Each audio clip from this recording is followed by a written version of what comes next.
Viewers, you are watching the Policy Times, India's only media on public policy, advocacy, and foreign affairs. At a time when India is strongly keeping its footstep in the international arena, understanding the international development is very important for India. And realizing the importance, the Chinese Premier Xi Jinping is visiting India and having a range of discussions with the Indian Prime Minister Modi. This is one of the landmark development and meeting, especially at a time when China is facing a trade war with US, where China needs some important alternatives, not only for trade routes but also for its investment purposes options. Similarly, for India is undergoing a similar economic downturn. This is a whether this is by structural mistakes by the ruling government or due to the international pressure that we need to see in long run. Professor Chaudhuri would be able to give us more, enlighten us more on that. So, welcoming Professor Ujjwal K Chowdhury, who is a renowned media academic and pro VC of Kolkata-based Adamas University. Welcoming you, sir. I would just want to ask your opinion. What do you think about the current informal meeting happening between Xi Jinping and PM Modi? So, belated wishes of Dasera to the viewers and Diwali wishes in advance. Tomorrow in Bengal is Lakshmi Puja. Lakshmi is all about wealth, and wealth is at the base of India and China talks. It is more an issue of trade and wealth than an issue of strategic or military uh, Politics. aspects, though those are also there. Having said that, as far as the current meeting between the Indian Prime Minister Narendra Modi and the Chinese Premier Xi Jinping is concerned, it's great optics because it's happening in the heritage city of Mamallapuram, which was once a center of Sino-Indian at the time the current Chinese regime was not there, and India was also not a united nation in that sense. But the traditional trade happened in ancient times, and one of the major centers was Mamallapuram between for Chinese traders and Indian origin traders. Having said that, it's great optics to see the Prime Minister in a Tamil vesture, in a Tamil attire, with an eye on the local voters as well. And it's also important to see Xi Jinping. Our Prime Minister is best in that. So Yeah, he is very good in that. Undoubtedly, he can wear every type of headgear in every part of the country except the Muslim skull cap. That's another prospect. we will wait. We will have to wait to see when that is. Sometimes skull cap will also come up there. So the point that I was telling is great optics, and optics is important in politics. Optics is important in foreign policy, and it's a great rhetoric as well that we are meeting for. I mean, there was a meeting in Sabarmati, there was a meeting in Yuhan, and now there's a meeting in Mamallapuram. In the last 3 years, India's Prime Minister and the Chinese Premier have met 11 times, as many as 11 times uh, across the world. They were most of them were like bumping into each other, like during the Russia-India-China Forum or SCO meet or several other like G20 meet Right. and several other meetings. They have bumped into BRICS. each other. So this BRICS. is great rhetoric and a great optics. This much I can begin with. Excellent. What are the problems between India and China that we need to address? First of all, trade deficit. Lakshmi Puja wealth. $54 billion is the annual trade deficit between India and China. Can India really sustain such a trade deficit? I mean, how can it be brought down? Well, first of all, have a plan, or at least propose a plan to China to bring down 54 billion trade deficit to less than 15 billion trade deficit annually in the next 5 years. It will not happen overnight. At least in the next 4 years, till Modi's current tenure is there. So that sort is the first point. How can it be done? By encouraging Indian exports to China as well, by Right. encouraging Chinese investments in India as well. Mm. Now, these two crucial points, the exports from India and investment from China and India, can bring down the trade deficit. That's nothing has happened. Let me tell you honestly, everyone is very excited that there is a trade war which is looming large between US and China will be bound to bring in a lot of business to India. Well, that will increase the trade deficit further. If there is no investments in India, if there are no exports from India to China, the trade deficit will only expand from 54 billion to any number. That's Right. in India's interest. Point one. Point two, border. Border has been a major issue.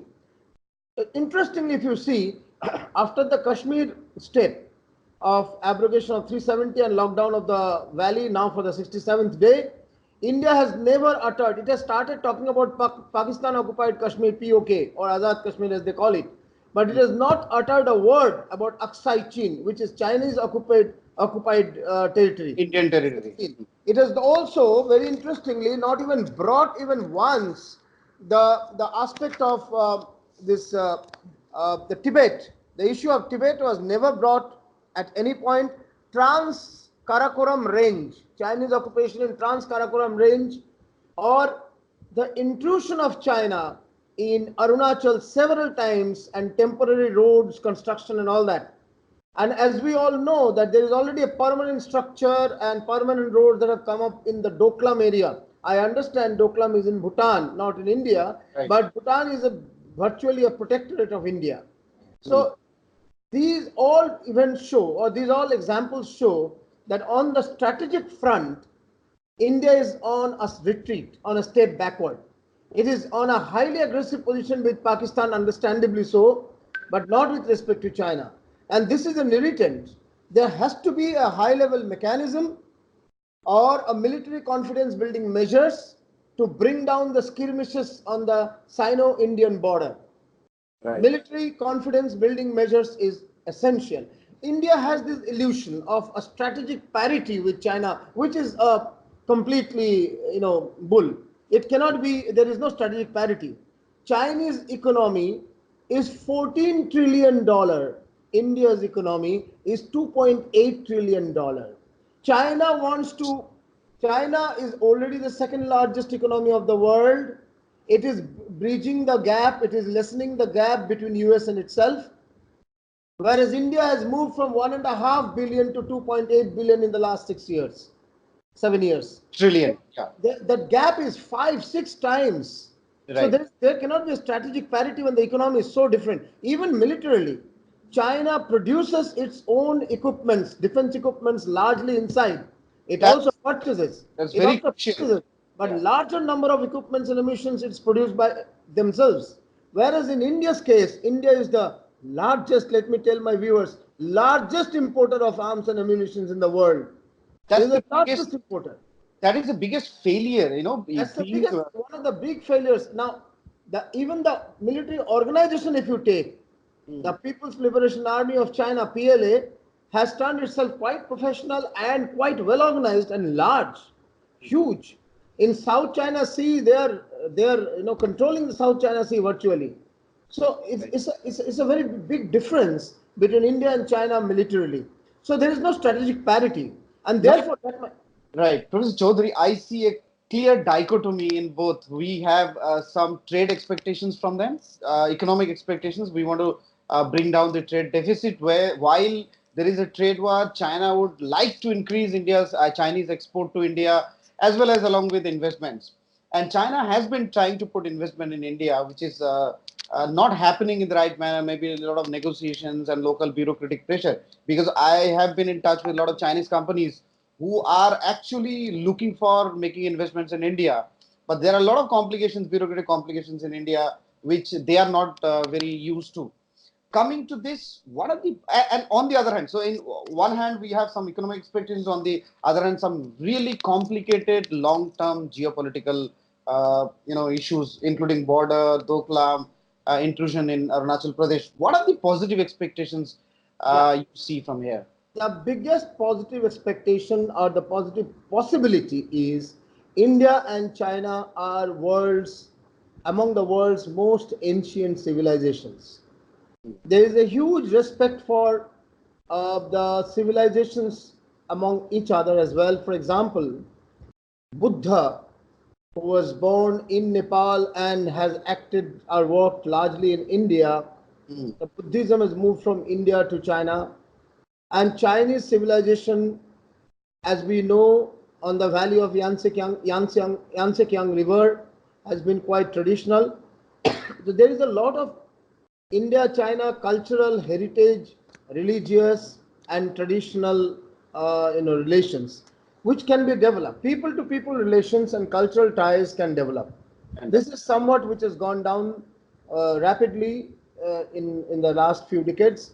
It should be developed, in my opinion, and there is a good possibility there. Secondly, there is also possibility of developing this people-to-people relation, because in 2020, which is only a few months from now, this is the year of the 70th anniversary of diplomatic relations between China and India, Right. because Chinese government, I mean the current the Chinese Communist Party led government came to power after the Chinese Revolution in 1949.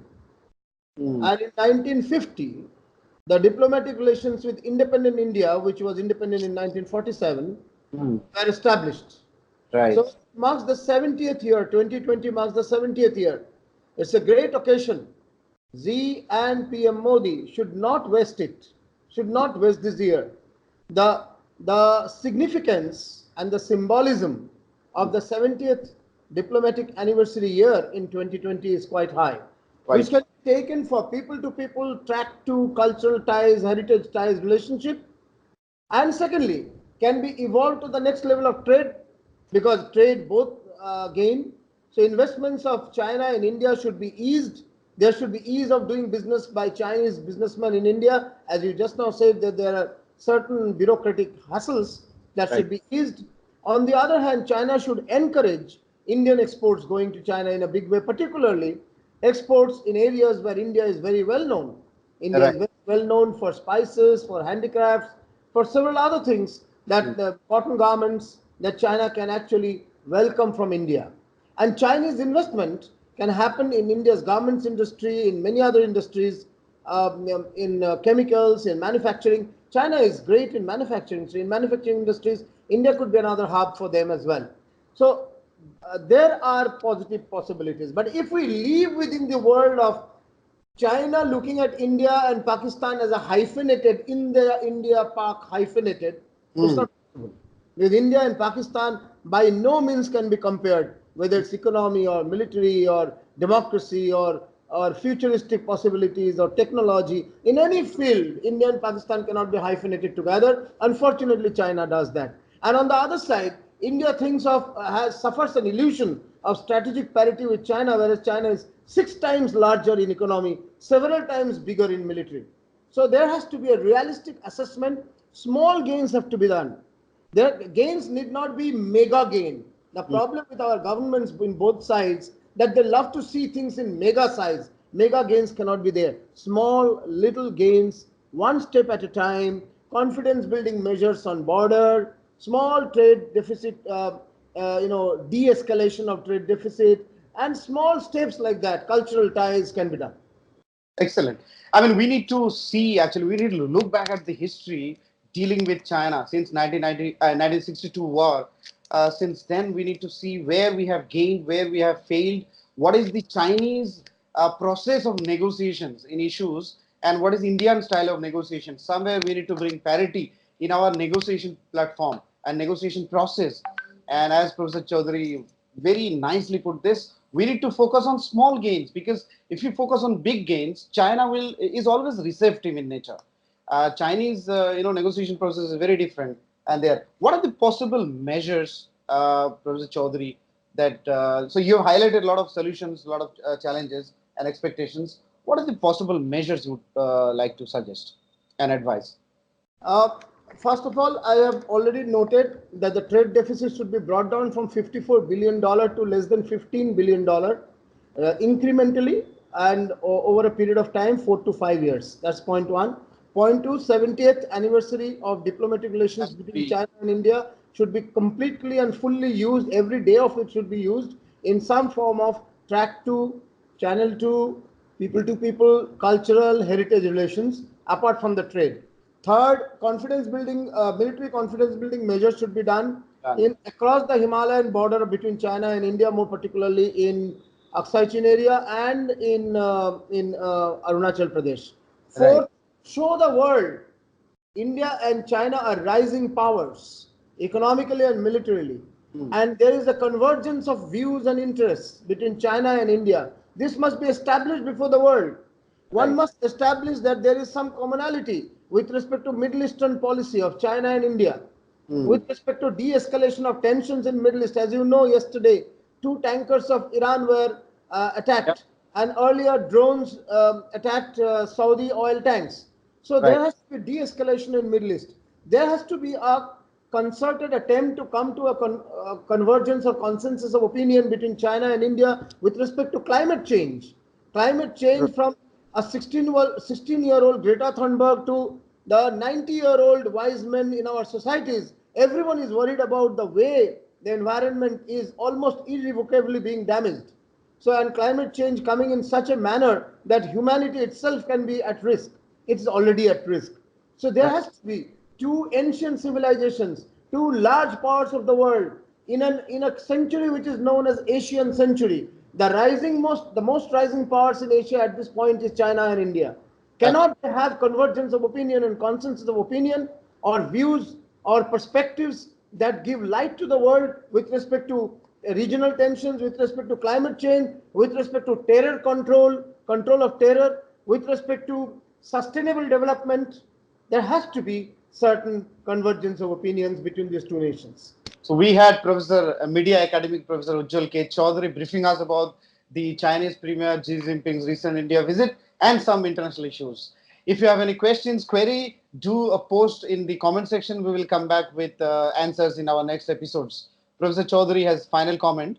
Yeah, one point I missed out. I would like to mention at the end. India has been opposing belt and road policy Right. that China has brought in One belt, Nepal, one road in Sri policy. Lanka, in South and Southeast Asia, connecting all these countries through roads and through infrastructural development. I understand China is expanding its influence both militarily and economically through this, but India can perhaps take advantage of it by bringing in infrastructural development on its own land with Chinese support. Nothing wrong in that. If it helps in building infrastructure, if it helps in bringing investments of China in India, is helping to sort out the trade deficit. So, in my opinion, India should diplomatically try to take advantage of this particular policy as well.